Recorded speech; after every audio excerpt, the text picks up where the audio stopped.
नमस्कार। आज हम बात करने वाले हैं बाइनरी कंपाउंड से। बाइनरी कंपाउंड का मतलब क्या होता है? जब कम से कम दो एलिमेंट आपस में मिलकर के कंपाउंड का फॉर्मेशन करते हैं तब उसको हम लोग बाइनरी कंपाउंड कहते हैं। तो बाइनरी कंपाउंड जो होता है उसका नोमेनक्लेचर कैसे होता है, किस तरीके से उसको हम नॉमिनेट करते हैं, उसके लिए हम कुछ बेसिक रूल्स आज पढ़ने वाले हैं। सपोज करते हैं एक्स और वाई, ठीक है, इस तरीके का कोई कंपाउंड है, सिंपल कंपाउंड एकदम से, तो उसका नोमेनक्लेचर कैसे करेंगे? तो सबसे पहले जो लेफ्ट में आपका एलिमेंट दिखाई दे रहा है, ठीक है, उस एलिमेंट का हमको नाम देना है। कैसा नाम? जैसा पीरियोडिक टेबल में उसका नाम है, ठीक है, ठीक है। तो एक्स इसका नाम है पीरियोडिक टेबल में, तो वैसे ही उसका नाम रहेगा, उसमें कोई भी चेंज नहीं आएगा। सेकेंड जो है वो राइट हैंड साइड में आपको एलिमेंट दिखाई दे रहा है, ठीक है। तो इसके बारे में क्या है? तो इसको नोमेनक्लेचर किया जाता है। इसका जो पीरियोडिक टेबल में नाम है उसमें आइड जोड़ दीजिए बस, ठीक है, तो हो जाएगा सपोज एक्स वाइट, ठीक है, ऐसा है। तो कॉमन एग्जांपल देखते हैं आपका HCl, तो ये एज इट इज इसको नाम देना है। लेफ्ट हैंड साइड वाले को नाम होगा इसका हाइड्रोजन, ठीक है। ये है आपका क्लोरीन, ठीक है। तो याद रखिए क्लोरीन को क्लोरीन नहीं लिखना है, ठीक है, उसमें आइड लगाना है, तो ये हो जाएगा आपका क्लोराइड। क्या हो जाएगा? क्लोराइड। तो नाम होगा हाइड्रोजन क्लोराइड। ये फर्स्ट रूल है, ठीक।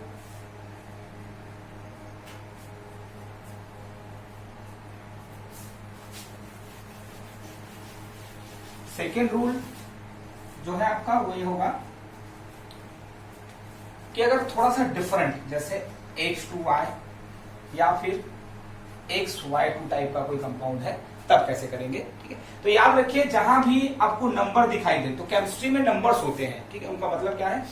1 मतलब मोनो, ठीक है, 2 मतलब डाई, 3 का मतलब होता है ट्राई, 4 को टेट्रा कहते हैं, 5 को पेंटा, 6 को हेक्सा, 7 को हेप्टा, फिर ऑक्टा, नोना, डेका, ऐसे कंटिन्यूस चलता है, ठीक है।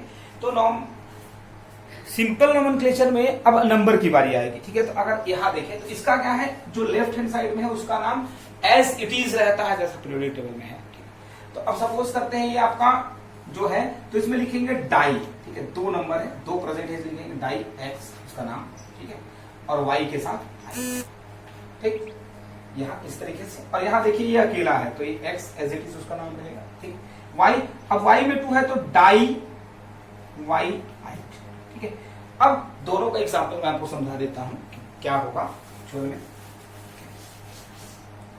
इस टाइप का है आपका H2, कंपेयर करिए H2HO, ठीक। इस टाइप का है आपका CO2, ठीक है। तो देखिए ये क्या है? हाइड्रोजन है, लेकिन 2 हाइड्रोजन है। इसका नाम H2O का एक्चुअल नेम क्या है, ठीक है,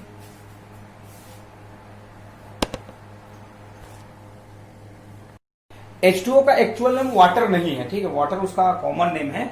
इसका एक्चुअल नेम क्या होगा? देखिए 2 है तो सबसे पहले लिखना पड़ेगा आपको डाई, क्योंकि 2 केमिस्ट्री के लैंग्वेज में डाई होता है। ये क्या है? हाइड्रोजन, तो एज इट इज लिखना है उसको, हाइड्रोजन, ठीक है। ये ऑक्सीजन है तो ऑक्सीजन को ऑक्सीजन नहीं, उसके पीछे में आइड लगाना है, तो क्या हो जाएगा? ऑक्साइड, ठीक है, डाई हाइड्रोजन ऑक्साइड, ठीक है। अब यहां देखिए ये सिंगल है, कार्बन, ठीक, लेकिन यहां O2 है, तो 2 के लिए क्या लिखेंगे? डाई और ऑक्साइड, ठीक, क्लियर। इस तरीके से नोमेनक्लेचर किया जाता है। अब देखिए अगर कुछ ऐसे कंपाउंड्स हो जैसे CaCO3, कैल्शियम कार्बोनेट, ठीक है, अब क्या करेंगे? कैसे नॉमिनेट करेंगे? तो देखिए बेसिकली इसमें क्या है, ये अब 2 पार्ट है, ये आपका X और ये Y, ठीक है। तो ये जो पीछे आपको मिलता है, ठीक है, ये पहले से ही एक आयंस होते हैं, ठीक है। ये CO3 2- आयन को पहले से ही कार्बोनेट कहते हैं, ठीक है, कार्बोनेट उसका नाम है। तो उसमें क्या है? पहले वाले के नाम में कैल्शियम, ठीक है, पीछे जो है कार्बोनेट, ठीक है। तो ऐसे इस तरीके से नॉमिनेट किया जाता है। नोमेनक्लेचर इस तरीके से होता है, ठीक। तो बाइनरी कंपाउंड्स के नोमेनक्लेचर ऐसे होते हैं। अब देखें कुछ कंपाउंड्स, कुछ एलिमेंट ऐसे हैं जो एक से ज्यादा टाइप के कंपाउंड्स बनाते हैं, फॉर एग्जांपल CO और CO।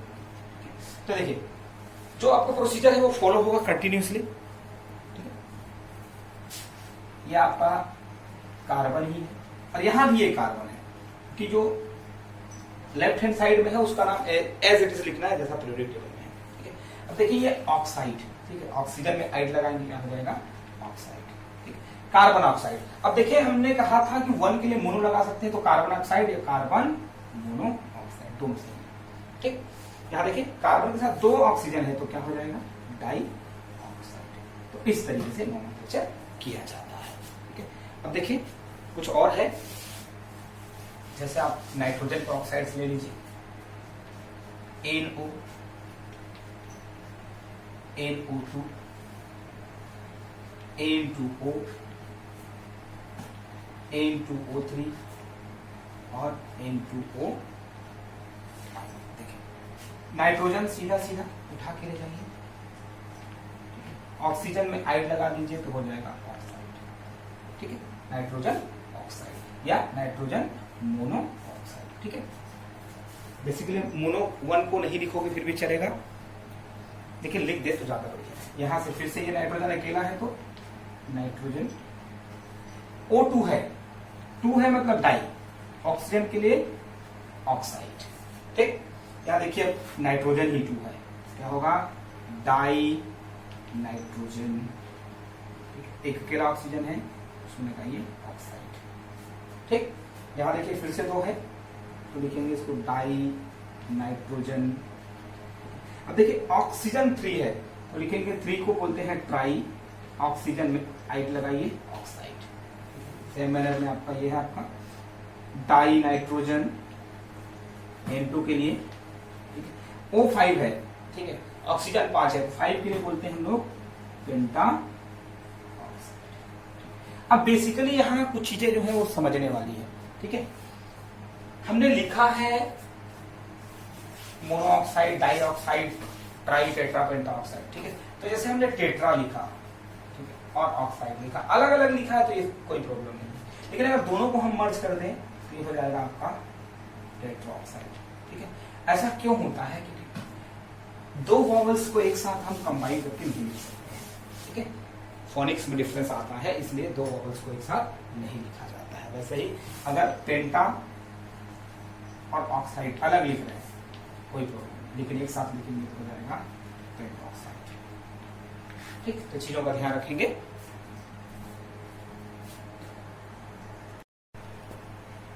हमारा नेक्स्ट टॉपिक है मॉलिक्यूलर मास। इसके पहले हम लोग एटॉमिक मास पढ़ लिए थे कि एटॉमिक मास क्या है, उसको कैसे कैलकुलेट किया जाता है। अभी हम बात करेंगे कि मॉलिक्यूलर मास क्या है।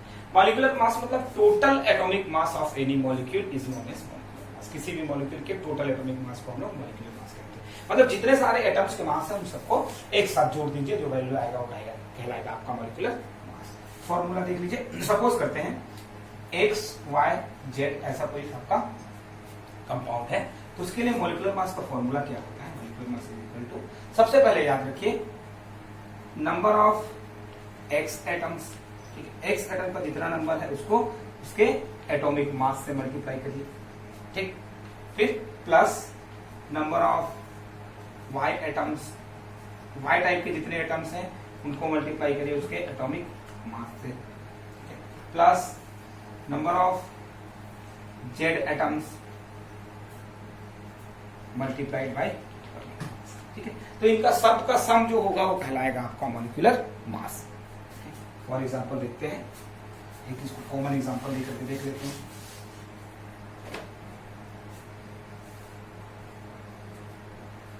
Calcium carbonate. ठीक है, देखिए molecular mass of calcium carbonate अगर हम निकालें तो क्या होगा जी। तो सबसे पहले फॉर्मूले को ही हम रीऑर्गेनाइज कर लेते हैं, तो ये होगा number of calcium atoms into atomic mass of calcium plus number of carbon atoms into atomic mass of carbon.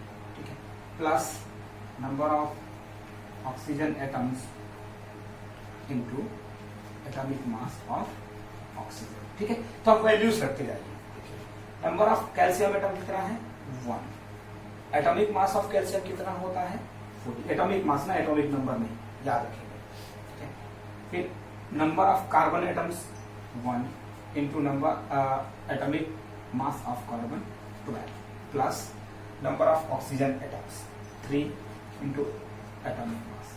देखिए 40 इंटू 140, 12 इंटू 112, 3 इंटू 16 48। ये टोटल हो जाता है 100 AMU। AMU का मतलब होता है एटॉमिक मास यूनिट। ठीक, तो इस तरीके से आप जो है मॉलिक्यूलर मास को कैलकुलेट कर सकते हैं। ठीक है, अब देखें कोई और एग्जांपल।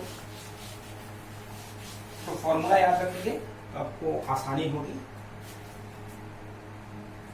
जैसे नाइट्रिक एसिड आएगा, सेम फॉर्मूले में आप 4, 5, 6 जितने भी एलिमेंट वाले कंपाउंड्स हैं उनको आप कर सकते हैं, जैसा भी है। ठीक है, यहाँ देखिए हम टोटल 5 एलिमेंट्स, ठीक, 5 एलिमेंट्स 3 टाइप के हैं। तो इसका अगर मॉलिक्यूलर मास निकालना होगा तो क्या होगा, क्या करेंगे, number of hydrogen atom into atomic mass of hydrogen plus number of nitrogen atom into atomic mass 48 plus number of oxygen atom into atomic mass 16 हो गया। 1 इंटू 1 1 प्लस 14 इंटू 1 14 प्लस 48। ठीक है, तो ये हो गया आपका 63 AM। इसी तरीके से आपको डिफरेंट मॉलिक्यूल्स के मॉलिक्यूलर मास कैलकुलेट करने आना चाहिए। ठीक।